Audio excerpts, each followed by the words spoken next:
Yo, what's up? It's the King, baby, and we have some more Hogwarts Legacy news. Today, we're looking at a couple of things from new voice actors announced to recommended PC specs for the game, as well as graphics modes on the next-gen consoles. So, let's start with voice actors. The Hogwarts Legacy Twitter has revealed to us who some of the main voice actors are, and there are some pretty good surprises here. Voicing our male playable character is Sebastian Croft, and the voice actress for the female version of the playable character is Amelia Gething. From the original trailer, it sounded like the voice actor for the male was pretty good, so I'm hopeful the performance will be great. As for the female version, we just have no clue yet. Either way, I'm sure they'll both do a fantastic job. As for the headmistress and the transfiguration professor, our lovely Miss Matilda Weasley is voiced by Leslie Nicole. This is exciting information because we have now confirmed a Weasley family member is in the game that is also playing a big role. At least I presume it is a rather important one, considering she's our transfiguration professor and the headmistress. As for how she is related to the Weasleys, well, we'll probably have to figure that out for ourselves. Asif Ali is going to be playing as a Ravenclaw student named Amit Thakar. I think I pronounced that right. As for who this character is, we do not know, but I am sure we will be getting some more info on him later, or we might just have to find that out for ourselves when we meet him in the game. As for who will be teaching us divination, that will be Professor Onai, and she will be voiced by Candace Kane. I don't know about you guys, but I am actually somewhat intrigued to take divination.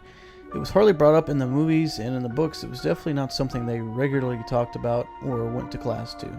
So I am pretty excited to see how in-depth this class really goes. Satyavati Shah? Yeah, I think I pronounced that wrong. She'll be voicing our astrology professor. I don't really have much to say other than cool. Can't wait to look at the stars and planets. And I'm sure she'll do a good job voicing her character. And who knows, maybe we will have a surprise appearance from a centaur, since they love the stars. You know, just for fun. Why not put them in the class? The voice of Nearly Headless Nick and the Sorting Hat is Jason Anthony. That was a lot easier to pronounce. I am curious how much the Sorting Hat will see screen time. I am sure we can go sneak into the headmaster's office or something with invisibility potion or whatnot and talk to him maybe, but story-wise he's probably just there in the beginning for your sorting, and that's that. But maybe I'm wrong. As for Nearly Headless Nick, I imagine we will see him quite a lot roaming around the castle, maybe even have some quests for us. Who knows, maybe we will even be invited to his Death Day party. Now that would be pretty cool if you ask me. And then a big surprise here was the voice of our Ravenclaw companion is none other than Luke Youngblood. For those who do not know, Luke played the role of Lee Jordan in the Harry Potter movies and was best friends with Fred and George. He also was the commentator at the Quidditch matches, and he definitely led his bias show towards Gryffindor, his house, during the game. He was great in that role, and I'm sure he will do well here. Pretty excited to see what this character has in store for us. And finally, the big one. Our headmaster is none other than Phineas Nigilius Black. I think I just said his middle name wrong. Nigilius, probably? I don't know. Sirius Black's great-great-grandfather, if you didn't know. And he is voiced by Simon Pegg, a very well-known British actor, mainly in comedy movies. He has had a lot of movie roles, and personally I think he's pretty funny, and he is good at his job. So I am positive he will do well in this role. He also mentions in the interview that he has always wanted to be a part of the Harry Potter universe, but was never offered a role, and he's happy to finally have one. I'm extremely excited to be part of the Harry Potter universe. I watched all those movies and always expected a role. Virtually every British actor has been in the Wizarding World films, apart from me. And so to get the role of, particularly a Black, one of the Black family, that's a cool thing, because Sirius was always my favorite character in the books. So it feels really good. It feels like something's finally been put right.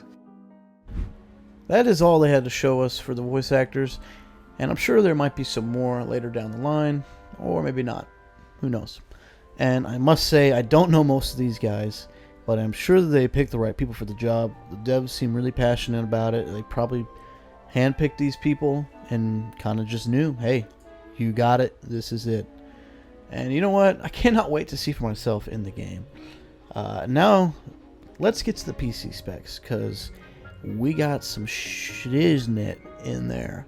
So if you want to run the game on minimum low specs, recommended CPU is an Intel Core i5 6600 or an AMD Ryzen 5 1400. As for the RAM, it is recommended you have at least 16 gigabytes, and the GPU, it is recommended you have an NVIDIA GTX 960 or an AMD Radeon RX 470. However, if you are wanting to run the game on high settings, it is recommended you have at least an Intel Core i7 8700 or an AMD Ryzen 5 3600. As for the RAM, it's the same, 16 gigabytes, and the GPU a little bit different, NVIDIA GeForce 1080 Ti or an AMD Radeon RX 5700 XT, or even an Intel Arc A770, since Intel has a new GPU now. The storage is going to be 85 gigabytes for both. It looks like this game is going to be pretty big. 85 gigabytes is a lot of space, so definitely make sure you make room if you don't have it. Now here's where we get a little crazy. If you want to run this game in Ultra, you're going to want to have a recommended CPU of Intel Core i7 10700K or an AMD Ryzen 7 5800X. I don't even have those. So yeah, this game is pretty beefy. It's going to recommend 32 gigabytes of RAM, a 2080 Ti RTX, of course, and an AMD Radeon RX 6800 XT. So yeah, you're definitely going to need that for the GPU. You're going to want beefy. And then if you want to run this game in Ultra 4K, so maximum power here, you're going to want to have an Intel Core i7 10700K, as we just said, or an AMD Ryzen 7 5800X, as we just said. But what's really the difference here, the RAM is the same. The big difference is the GPU. You're going to want an NVIDIA GeForce RTX 3090 Ti or an AMD Radeon RX 7900 XT. Wow, you're going to want the best of the best, the top of the line. So yeah, this game, it's going to be running hard. And if you want to run it at ultra settings, you're going to need, you're just going to need like a freaking massive rig. So good luck, gamers. So with the PC specs out of the way, we also have graphics modes update, which talks about the different modes for your PS5, your Xbox Series X and S can run the game in. It says here that all three consoles support performance mode, which runs the game at 60 FPS but lowers the graphics settings, and fidelity mode, which makes the game look way more impressive graphically, of course, but will reduce the FPS to 30. As for how well it will run in both modes, time will tell. I'm not really sure until we get review copies here, but we can only assume it will run excellent because these guys look like they know what they're doing. They also have a VRR mode, which will allow you to play the game at a higher refresh rate if your TV or monitor supports it. So it looks like they covered a lot of things here in the performance department for both the PC and console, which is very good sign. It's a very good sign. So that's that. We now know some more important characters that will be in the game, as well as their actors and actresses. And of course the recommended specs on PC if you'd like to play that on the PC, and of course the graphics mode options on the next gen consoles. So those are all good to know for sure and be confirmed. Just want to make a video really quick on this stuff because it's kind of important. People need to know. And yeah, I mean, this game's coming out in like less than 25 days now as of posting this video, and the hypeness right now, it just continues to grow each passing day. I'm freaking pumped. And did I mention I'm freaking pumped? Yeah, anyway, I mean, are you looking for Hogwarts Legacy? I mean, shit, dude, excuse my language, I'm freaking pumped. Make sure you let me know in the comments below which version you will be buying and if you really are excited for this game too. I'll be live streaming the game day 1, February 7th on my Twitch, which I will have linked down below, and I'll also be making content on this game on YouTube as I am right now. So be sure to like, comment, and subscribe for more content and more videos like this. Until next time, baby, the king is out. Peace.